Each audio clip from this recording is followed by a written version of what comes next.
Startup Podcast PH is co-produced by One CFO, Credit Hero, Y Spaces, Tuala, Simp, Sekuna, Schooltech Bedfolio, and Red Circle Global. Check out our partners in the description.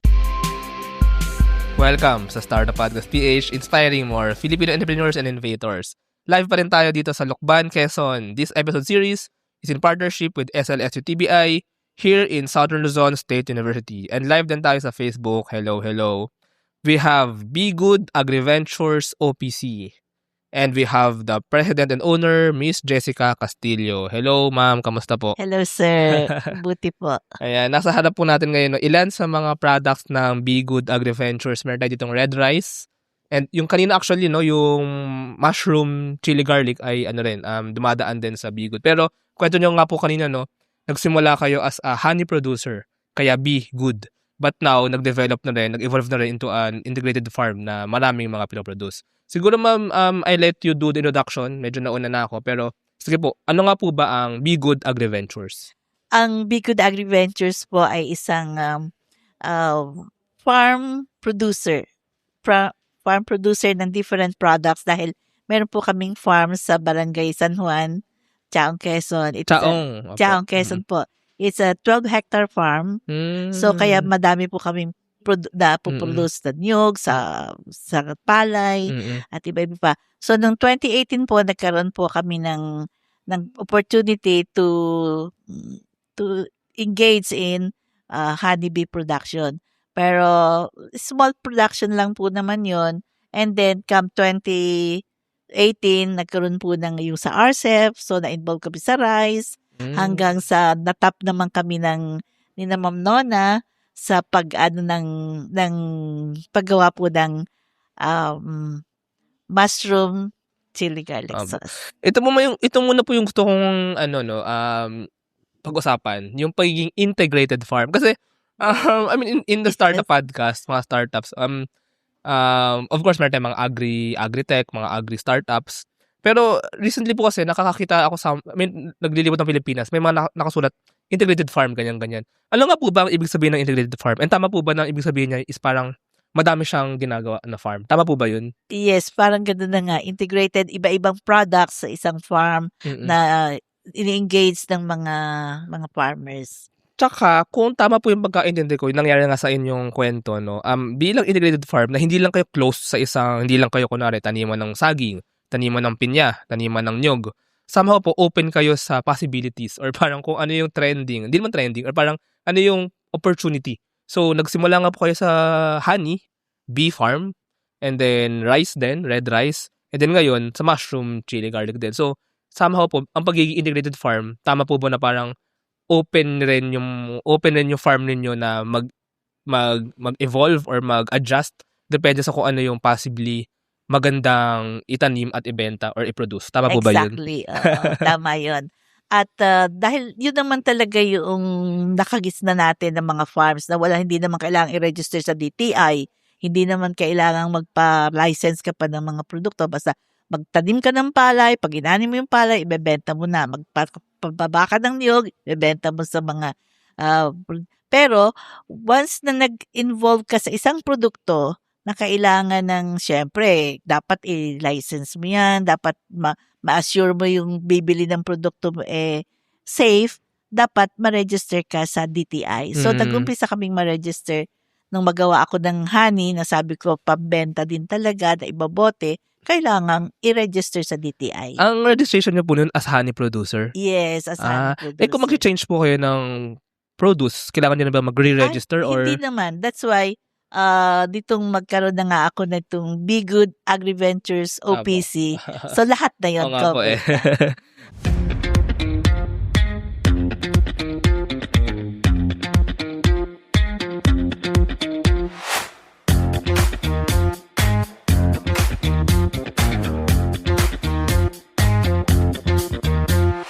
Still filling out loan applications for your business?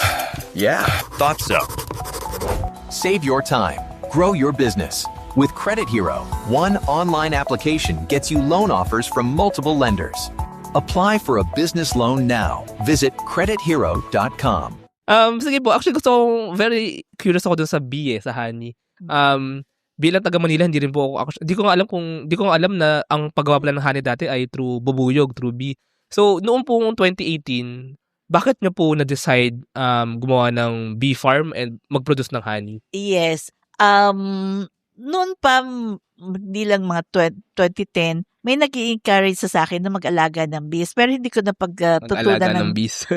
hindi ko na pagtuunan ng pansin. And then come 2016, 17, 18, ganyan, na-involved na ako pag-aalaga. Sabi ko, maganda pala itong alagaan kasi parang may taga-harvest ako.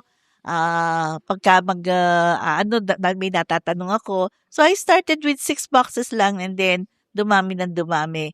And then, later on, sabi ko dapat ibote ko. Kaya lang hindi ka naman basta pwede magbobote ng walang approval ng DTI or ano. So, yun, i-register ko na after 6 months. And it was moving very good. Paano po ba inaalagaan ng mga bee? I think ito yung tanong na gustong malaman ng marami tulad ko. Yang maganda yung na-start nitong sa Batangas na pag-aalaga ng bees kasi meron daw isang parang old person na nag-start ng pag-aalaga in boxes. So, doon siya nag-develop and then pinapakain din siya ng sugar solution. Kaya maganda yung naging resulta. Paano po ba gumagawa ng honey ang bee? I mean, itanong mo sa bees. bee. I mean, actually, kailan po ba nila kumain nga ng sugar or actually, kinakain nila yan tapos parang inilalagay nila sa stomach nila, tapos iniluluwa ulit nila. So, pinaprocess nila. So, yung sugar solution na kinakain nila or yung mga nectar na kinukuha nila sa mga bulaklak, pinaprocess pa rin nila sa kanila tapos iniluluwa din nila. Kaya iba rin, hindi yung fresh na na. So, nung time po na ito, parang curious lang din kayo, gusto nila din subukan magbenta ng honey. And then, naging okay siya na business. Tama po ba yun? Yes. Dahil marami na rin magbebenta ng honey nga sa Batangas. So, at saka masarap naman ang honey. Gusto ko rin ng honey. So, nag-try lang ako mag-alaga ng 5 boxes. And then, that was December. And then, baka April, 15 na. So, sabi ko, ganda pa nito. So, come June. Dumadami din yung mga bee? Kasi nagbe-breed din sila. Yes. So, dumadami din po sa yung pang-produce nyo ng honey. Oo. So, pagka yung mga time na ng December, ganyan, nagnganganak na sila. So, ihihiwalay mo yung gagawa mo ng another box. More honey. Yes, more honey. So, pinapakain nyo na sila araw-araw, ganun, or regularly? Hindi naman araw-araw, mga twice parang a week. Sayang ano. Ito pong farm nyo, no, sa Chaong. Sa Chaong dati.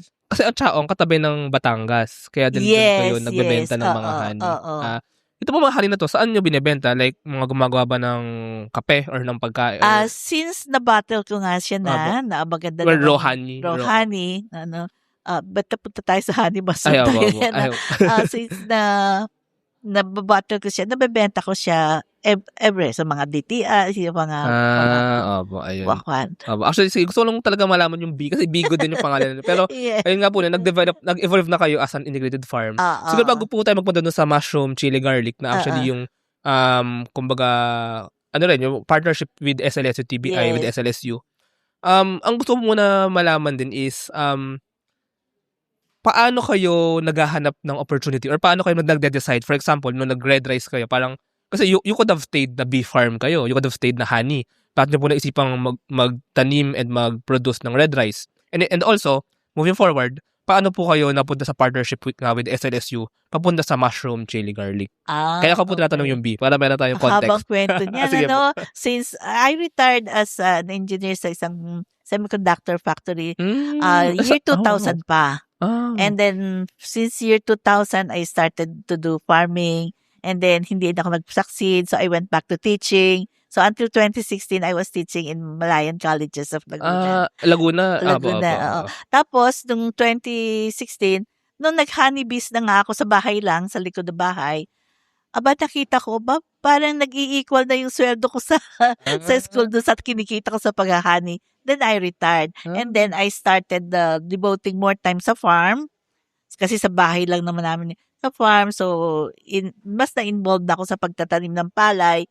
And then, syempre, innovation yung kasi we're producing red rice. So, hindi siya yung ordinary rice. So, I started doing it. And then, maganda naman yung response ng mga tao doon sa organic kasi ako. Opo. So, yung pagbenta ko ng red rice at saka black rice is okay naman. And then, nagkataon naman na-involved din ako sa red rice dahil doon sa RCEP, yung sa Rice Competitive Enhancement Fund ng gobyerno, sa rice tarification. So, na-involve kami ni Senator Cynthia Villar na maging isa sa mga farm school. Nag-support po ba sila ng mga rice farms? Yes, oo. So, siya yung nag-organize. Kayong mga rice farmers, dapat kayo ang nagtuturo ng pagtatanim ng palay sa kapwa farmers nyo. And then, para naman ma-encourage yung mga farmers na mag-involve sa teaching, so, isinama siya under ng ang tawag dito, anong ang tawag dito? Yang na-blanco na naman ako. Sa sa RCEP, sa TESDA. So, yung pabihira, hindi ko maalaala bigla ang TESDA. So, sa dami na tanda na kasi ako sa dami na. So, sa TESDA, nagkaroon ng pondo para sa pagtatanim ng mga rice. No, 5 lang kami na sa pagtatanim ng palay. So, na-involve ako sa pagtatanim. And while doing that, we're conducting trainings ng TESDA for organic agriculture production. At yun, na-involve kami masyado sa So, medyo yung honey, medyo na-set aside ko. Hindi ko masyado. Naglayasan yung aking mga bees. Dinala ko kasi sa bukid. Sa bukid madaming kalaban. Tapos yung may mga katabi pa kaming nag-i-spray ng pesticide. Siguro naka-apekto rin yun. So nung meron po kayong bee farm, iba ba yun sa farm nyo ngayon na 12 hectares? Or same din na lugar? Yung naghahani ako sa bahay lang. Pwede pala sa bahay. Sa town. Tapos nung nagra-rice, siyempre kahit hindi mo naman pwedeng pabayaan yung farm. So, bahala na kayo dyan. Kung nakawin yung aming saging, okay lang. So, may mga banana, may saging. Ito pala mong lupa nyo na 12 hectares, binili nyo to? Binana pa yan ng mother ko sa lola niya. So, dahil may lupa rin kayo, kaya pwede naging farm. Kaya, medyo na-preserve na malawak yung lupa. And nung panahon po na yun, yung farm na yun, ano pa siya, parang hindi pa siya pwede taniman. Talagang inayos niyo pa siya para maging taniman. Hindi naman, may tanim na siyang niyog, nyugan, may tanim na mga, nagpatanim din ako mahogany noong 1990, so nakaka-harvest na rin ako ng... Pero nung ginawa niyo po siya for rice, for red rice and black rice, like inibon niyo pa ba talaga yung lupa? Dati na siyang palayan. Palayan, nyugan.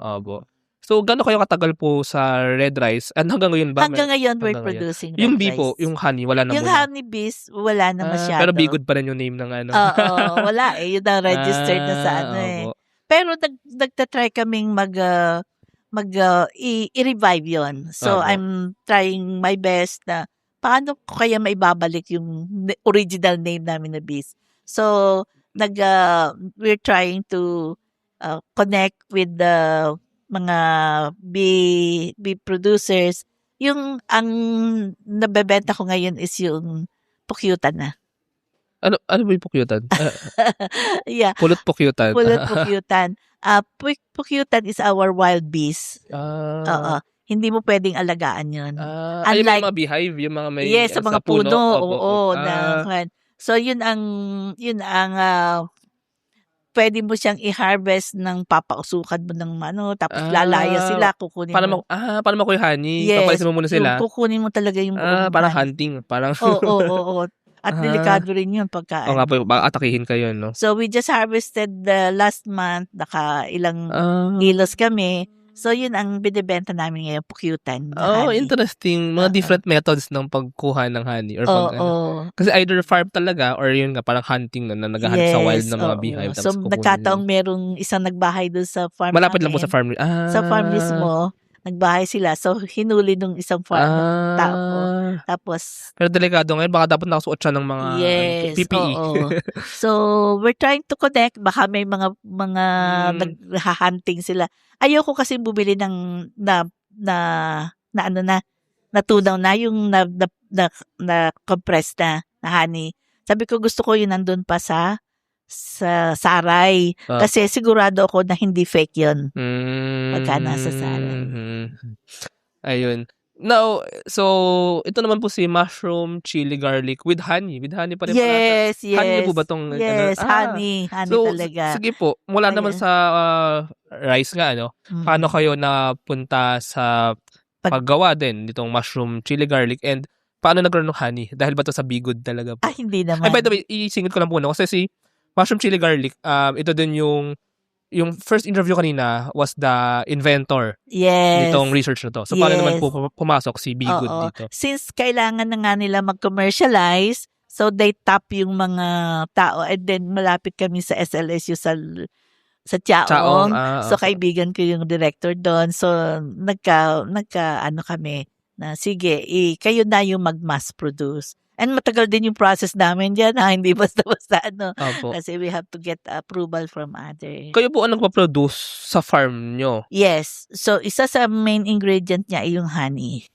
So, yung harvest namin na honey na pukyutan, yun ang inihahalo namin Ganda ng kwento natin. Buo yung kwento po natin. Pero po, kasi yung kanina, si Miss Nona of Innovate Food Products. So, research nila to. Pag dadating po sa farm niyo, doon sa production niyo, doon din yung supplies ng mga fresh na mushroom, pati yung mga iba pang ingredients. Then kayo yung through your farm, kayo yung mimix, kayo naghahalo, nagluluto or something. Through their technology. So binigay din po nila sa inyo yung parang recipe, papaano. Yes, oo.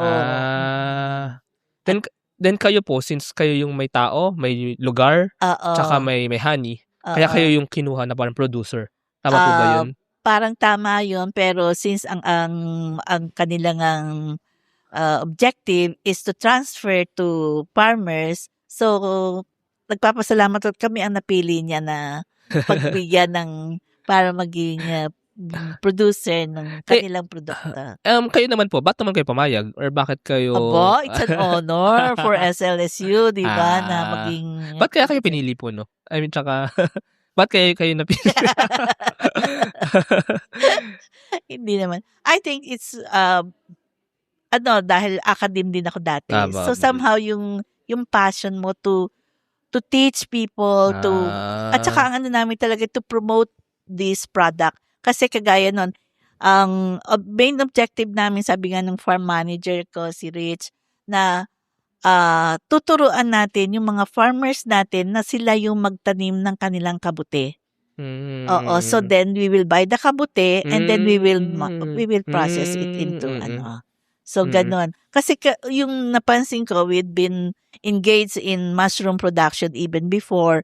Ang naging problema nila, wala silang mapagbentahan ng kanilang produkto. So nasasayang yung kanilang mga harvest na hindi nila napaprocess. So, sabi ko, sige, since hindi naman nasisira yan, kahit anong i-produce ninyo, gagawin namin. Sa ngayon, hindi pa kami nakakapag, ng mga farmers na talaga mag-produce sila. Yung mushroom farm po, doon din sa inyo? Or, yes, oo. Ang dami kong tanong po ngayon tuloy na, First po, firstly, siguro kaya din kayo yung napili sa partnership kasi may farm kayo, may lupa, which is very important, yung lupa. May expertise, may experience, tsaka yung parang kasi galing kayo academe and engineering din. So may mindset kayo na innovation. So baka kayo nga yung perfect na farm owner na kuhanin. Ngayon po itong farm ninyo, 12 hectares, malaki yun, So ngayon po ang dami niyang laman, may pukyutan, merong mushroom farm na ginagawa, may rice, and then yung production din. Ano po ba yung laman mismo ng farm? Sari-sari kasi ma-imagine mo yung mga original na ma-farm ng mga matanda na hindi talaga dinidevelop. So nakakita ng puno ng chika, magtatanim ng chika, magtatanim ng mangga, magtatanim parang gubat na naging yes, inorganized, parang inayos. ganun. Oo, ang nakaalat lang na na sa rice farming is yung inilat ko is 1.5 hectares. Oo. Ngayon yung another 1.5 na dati rice farming, ginagawa naman ngayon vegetable production. Meron din pong ano pong gulay? Lettuce, okra. Oo, yun ang ampalaya. Yan. So binebenta na rin yung mga yan? Saan niyo po siya? Saan niyo sila binebenta? May dinadala namin sa farm sa palengke, bagsakan or may nakuha. Diretso po sa mga tao or di ba't merong mga namamakyaw, dinadala nila sa palengke sa Tanawan, tapos saka nila pinapaya. So ano po laman farm? May rice, may vegetable, may nyog. So marami talaga. Madami.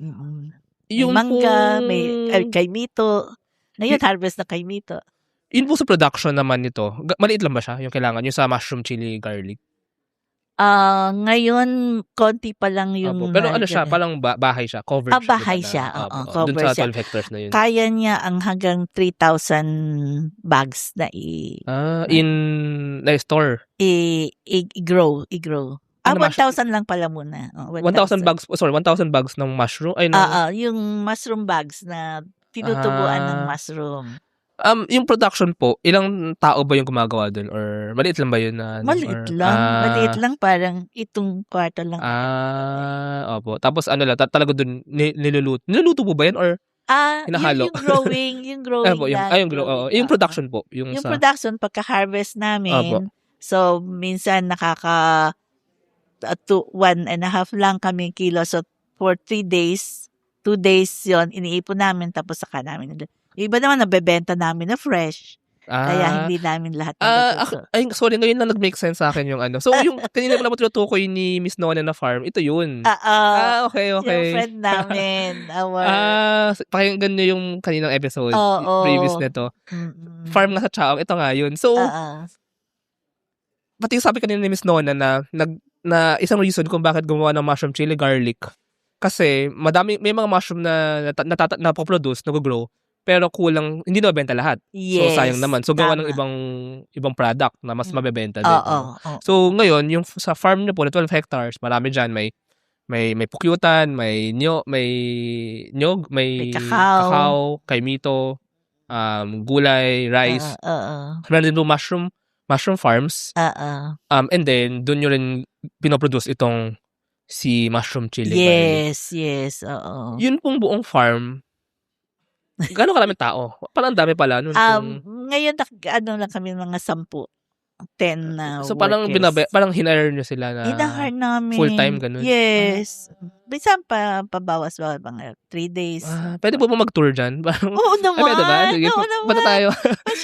Kasi ang ate ko meron din siya doon, yung cafe. So pwede kang ano ba pangalan yan? Sorry. Be Good. Be Good mismo. Yes, so nasa-search siya sa Google Maps? Yes, oo. Sige. Oo, pasyal ka. Saan po siya banda? Sa ano?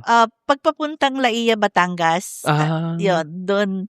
Pag galing kang Chaong, di ba't pa kaliwa, pag galing kang Lukban, papuntang Chaong. So may kaliwaan sa Candelaria, papuntang San Juan, Batangas. Sa amin din, meron din kaliwaan sa Chaong, papuntang San Juan, Batangas din. Sige, so madadaanan mo yun. So parang talang open siya for visitors? Yes, oo. We welcome visitors. May cafe nga po, no? Yes. Sa cafe may mushroom, din? Chili garlic din. Meron nga chili garlic.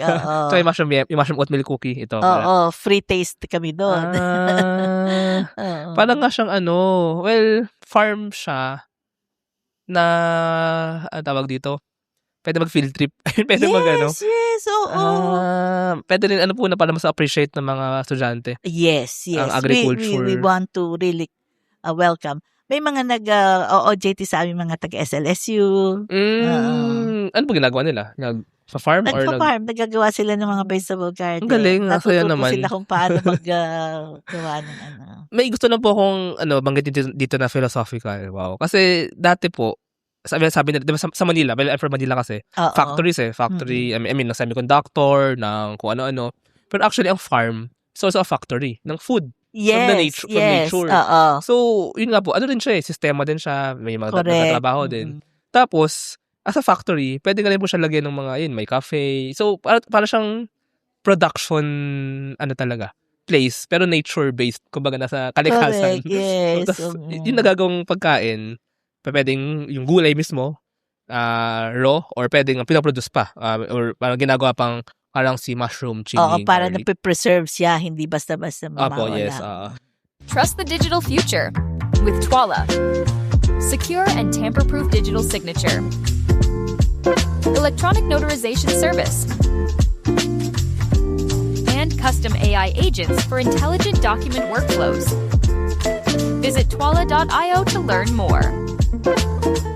In today's digital world, your organization needs more than just technology. It needs a strategic partner. At Symph, we build web and mobile apps that drive innovation for startups, enterprises, and organizations worldwide. Visit symph.co today. Protect your assets from bugs before bad hackers exploit them. And launch your products seamlessly with Sukuna, your trusted partner in cybersecurity. Receive reports in real time and work with security experts to find bugs in your products before others do. Let's make your security our priority.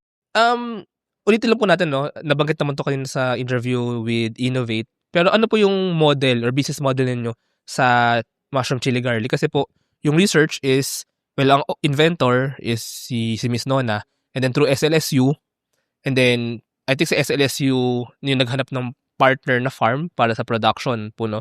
So ano po yung parang arrangement?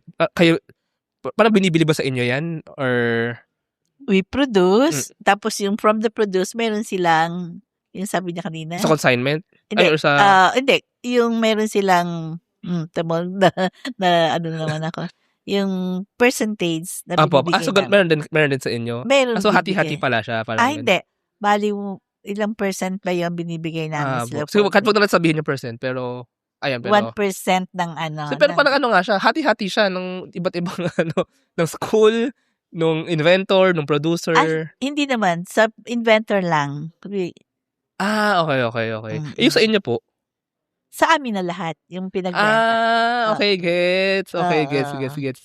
So, Kami parang kayo mismo namumuhunan, talaga yung... Kami na mamumuhunan ng so- tapos, from the total sale, may percentage sila. Okay. So, kayo yung parang National Bookstore dun sa... Kasi kayo, kumbaga, in the analogy, yung research, kanina yung kay Miss Nona, siya yung author. Yung gumawa Yes. yung invention. Correct. Kayo yung producer. Yes. Sa music din, ganun sa music. Kayo yung producer.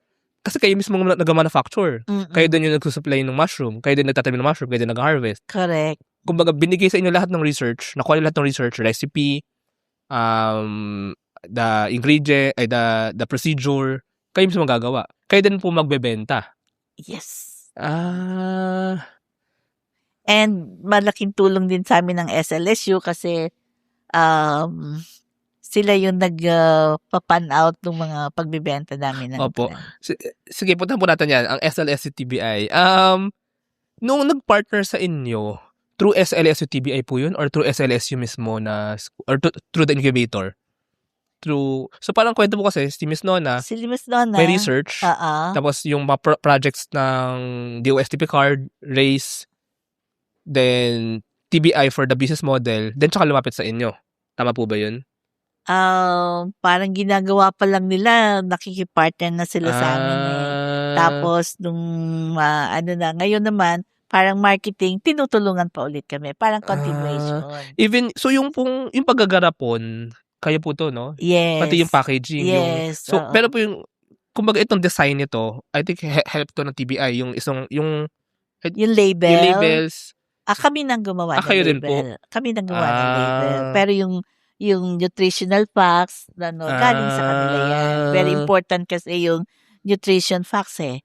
Kailangan. Pero sa farm na po, ano din yung mga printer? Yung mga garapon na walang laman. Oo, pero yung pinapaprint pa din namin to. Pinaka-print po. So, sa inyo na yung mga label, sticker. So, kumbaga pag sa inyo po, kuha ng mushroom, fresh mushroom, lulutuin. luto, Oo, halo-halo. ilalagay sa garapon. Sa garapon, tapos label. Tapos po, paano ibebenta? Naghahanap kami ng mga mga sellers. Yung sinabi kanina ni Miss Noan. Ulitin lang natin sila, Flavors of Quezon. At baka meron pa dyan, mga gusto mag-resell. Yes. Parang gusto ko nga rin eh. Meron din kaming partner na nag-ano rin kami sa Shopee. Ay, meron na kayo. Meron na Oo. pala. Pero hindi kami yung nagbebenta. Sila. True iba. Sila, Opo. Magkano nga po ba to? Yung ganito. Ito. To mushroom chili garlic sauce na ganito po. Magkano nga ba ang selling price namin yan? 200. 220? 220. Magkano nga, Rich? So, ito po ay 200. 220. Halika. Sino po magmamine Halika. daw? Halika. Ay, Halika. market nyo lang po ito. Market. Ay, dito po si... Halika. Si Rich, ang aming farm manager. Farm Hello manager po. ng Be Good. Oo. Magkano po ito? So ito pong 180 grams is only 220. And then yun pong Ito. 100 grams is 175 pesos. Hmm. Available po ito mismo sa farm, sa Be Good Agriventures Farm, sa Barangay San Juan, Chaong, Quezon, at sa Be Good Cafe. So meron din po tayo dito sa SLSU, sa Business Affairs Office, and sumasali din po kami sa mga exhibit dito sa Quezon and Calabar Zone. Yan, maraming salamat po. Bili na po kayo. Sige po, thank you. Order na po. So, pwede po kami pa-ship kung saan pong comfortable na at cheaper na courier. Ayan. So, pwede din pong pick up and meet up. Thank you po. Sige po. Thank you po. Thank you. Thank you, Rich. Ayun. Sige, Miss Jessica, may gusto na akong balikan pa sa kwento niyo po eh. Kasi nabanggit nyo kanina na engineering kayo, no? I mean, sa semiconductor. Pwede mo pa kwento lang ng inyong buhay. Wow. Or, tsaka, Wow. bakit kayo nag-farming? Bakit kayo nag-farm? Bakit kayo napunta sa agriculture? First of, kasi lahat ng mga kapatid ko, mga professional sila, mga nasa Amerika. 11 kaming magkakapatid. So, ang naiwan lang dito na sa Pilipinas ay ako at saka yung ate ko na isa na pharmacist. Manager sa Mercury. So, hindi na kailangan pumunta ng abroad. So, ako lang at saka yung 2 kapatid ko pa na 3 kapatid kong lalaki na sila yung nagmamanage ng farm. And wala na sila. So nung dati, yung farm na yun, yung lupa, sa inyo, sa family nyo talaga? Oo. So sa kayo naiwan? family. Somehow. So ako lang naiwan. Sayang naman, para naging farm na nga ng buong barangay yung aming sagingan, ganun. So I started retrieving our produce. Hindi niyo po ba nami-miss bumalik sa semiconductor or sa Ay, hindi na. Retired na ako Retired na, 70 years old na ako. Kaya, hindi na talaga Hindi yung pangarap po din po dati yun eh. Tsaka pangarapin ng mga ibang, yung mga nasa industry, pag magre-retire ako, mag-farm ako. Ito pala example nun, nag-farm. Yes, oo.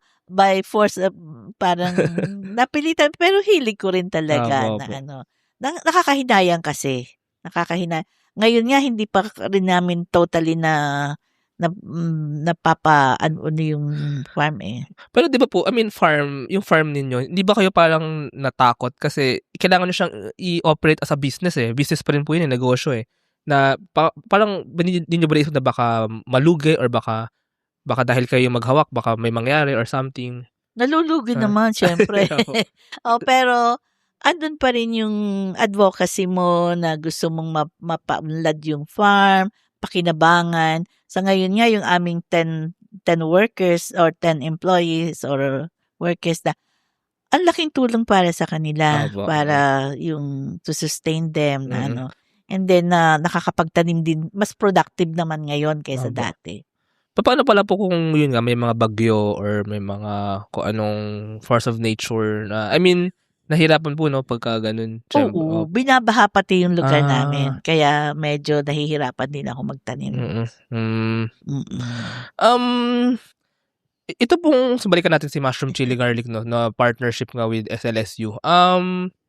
So sa ngayon po, yan, focus, would you say focus din yan na farm nyo ngayon? Or medyo mas malaki percentage pa rin yung nasa red rice, nasa ibang mga tanim? Kumbaga parang sa mga ibang company po kasi parang meron silang ito yung main natin na product, then meron tayong parang R&D or parang susubukan na bago. Parang ganun din po ba dito sa integrated farm niyo na patuloy pa rin naman kumikita pa rin yung pagbebenta ng mga rice, ng mga gulay, but itatry nyo tong bagong na to, parang R&D side siya, para in case parang kung mag-boom, edi panibagong business line. Tapos baka next time bago na namang innovation. May ganun po ba ang nakikita ninyo? Hopefully itong mushroom chili garlic sauce dahil with partners nga with SLSU, I'm hoping sa ngayon hindi pa kasi siya ganun ka Apo. at saka medyo high-end kasi medyo mahal yung presyo so hindi lahat na hindi pang masa. So yung aming mga gulay na weekly or every other day nakaka-harvest so may income kami. Kaya lang hindi na siya organic. Yun lang ang Pero wala So we have to earn para din sa mga workers para may pambasweldo kami sa kanila. So yung nyug naman hindi na siya masyado ring maano ngayon. Mga nasa 300 trees na lang yung pinaputol ko na yung matatanda na. Ang isang income din namin ay yung sa kakao. Oo, kasi ngayon nakaka-harvest din kami ng kakao so tinutuyo namin. Ginagawa namin tsokolate. So mas yung maganda kasi yung nagkakaroon ka ng finished product So mas magandang income. So hindi ka talaga pwedeng mag-focus sa isang aspect lang. Kailangan talaga hangga't sa saging yung every 2 weeks meron kami na harvest na saging. Pero halos enough lang to sweldo yung aking 10 persons. Dati kasi meron nga akong farm school. So, maganda yung kita sa farm school. Pero ngayon, nabawasan na rin yung allocation ng TESDA. Kaya, hindi na rin kami masyadong kumikita sa pagtitraining ng mga farmers ng Pero parang ganun nga po ang integrated farm, no? Well, don't put your eggs in one basket. Correct. Tama. Diversify the risks and the successes. Yes. Education is evolving, and so are we. Introducing School Tech by Edfolio, your all-in-one school management solution. Built for schools of all sizes, School Tech bridges the gap between school and learning management. Driven by passion, School Tech makes educational technology accessible, affordable, and easy to use for schools everywhere. With an integrated approach, School Tech simplifies management across different departments and enhances efficiency in operations. School Tech transforms the way schools manage, teach, and learn. School Tech, taking school management solutions to the next level. Running a business? Make it smarter with Red Circle Global. Streamline operations, boost productivity, and manage everything in one powerful ERP system. Book your free business demo today at redcircleglobal.com. Guided by one of our top experts. But, aside from naisip ko lang po, kasi di ba sabi niyo po may cafe kayo. Yung cafe part na yun, kumikita ba siya? Tsaka, pag may mga nag-field trip, may mabubisita, may entrance fee ba yung sa farm niyo or something? Wala po? Wala kaming entrance fee. May bigla ako naisip na idea. What if sa buong Pilipinas, parang di ba pag Holy Week, malapit na Holy Week, nagbibisita iglesia yung mga tao sa mga simbahan. What if parang merong destination farms na pupuntahan yung mga tao? So pwede yung farm na, pwede destination talaga na. Yan ang goal ng provincial. So we are one of the tourist tourist spot siya, oo. Farm tourism. Farm tourism. So inaan nila yan. Hindi pa lang masyado nang umpisahan. Pero we are among those farms that they have identified na. So parang po, no? Parang pupunta doon yung mga tao, not just, hindi lang pala matikman yung products ninyo, kundi para makita mismo ano yung itsura ng farm, paano tinatanim, paano pinaprocess, etc. So parang pwede rin mag-live viewing or Yes. Tama po, no? Parang ganun. Posible yung nakikita ng ganun. At saka magkakaroon sila ng idea na, ay, pwede palang kumita sa kakao. Ganito. Pag ako nag-ano ng tanim ng kakao, ganito ang gagawin ko. Yung magkakaroon sila ng idea na So, may entertainment na. Wow, entertainment. May pa. Tsaka knowledge, no? Mas matututo yung mga tao. And baka mas dumami pa yung mga farm. Yes. Actually, ang dami pong ganyan tao Like ako nga na hindi lang ako, from mga taga Manila na, lalo na sa Manila ngayon, skip na. Gusto nang umalis na Manila, tapos, nag-iisip mag-farm. Pero, hindi mo alam Ako, wala ka idea kung paano magsimula, magkano yung kailangan na capital, ano yung first step.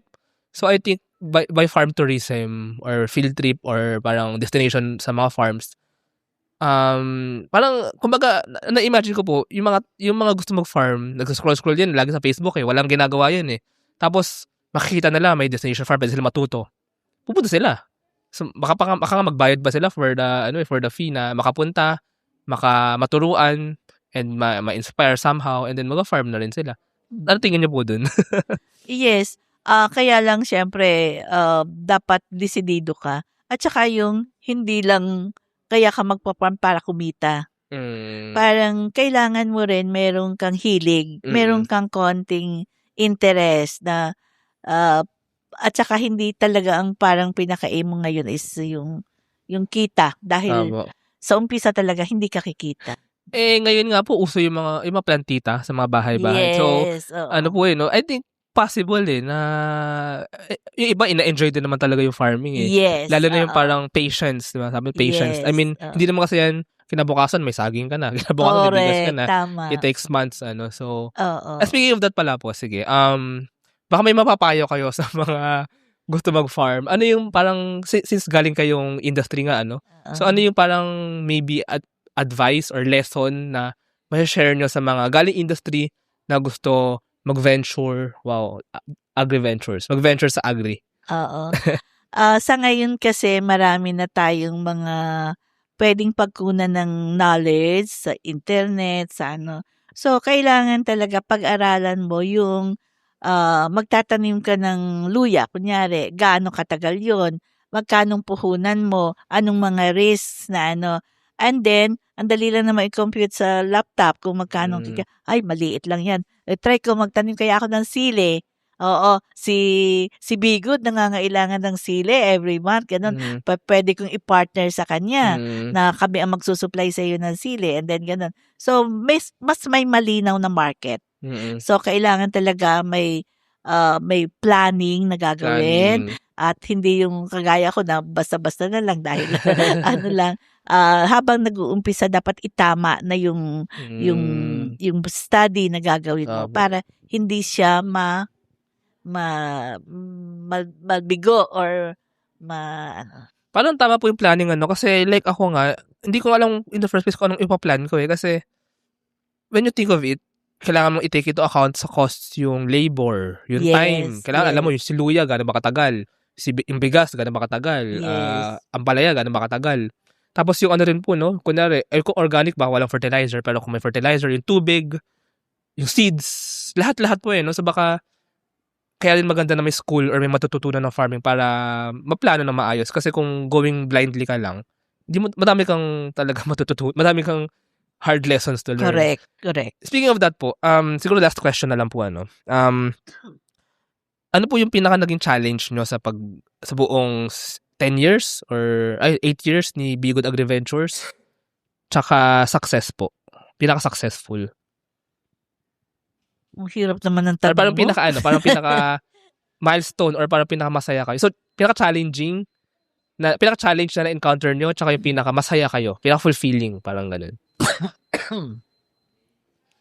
Ang isang nakita kong happiness ko is yung alam ko na marami kaming nabe-benefit na tao. Yung mga tao dun. Na nagpapakain sila, napapaano sila. At saka yung, alam mong kumita ka rin, na kahit papaano, dahil nakatulong ka nga sa kanila. Ang isang sakit is yung, let's say, mayroon mong mga bagyo, at nasira yung mga pananim mo. And then, siyempre, hindi rin maiwasan yung mga nagnanakaw, na hiyain na. Ibigay na sa kanila. Ayun. Sige po, Miss Jessica, thank you very much sa inyong mga pag-share. Parang gusto ko na rin mag-farm tuloy or sana magkaroon ng lupa. Sana.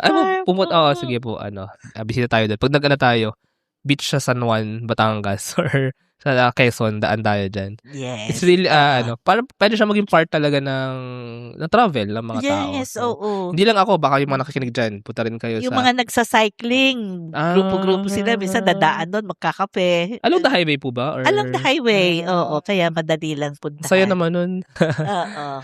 Ayun. Sige po, Miss Jessica, if our listeners want to know more, baka may gusto bumisita, or gustong makipag-partner pa or gustong bumili din ng mushroom chili garlic. So, how can they go or how can they know more about Be Good AgriVentures OPC or yung farm niyo po mismo?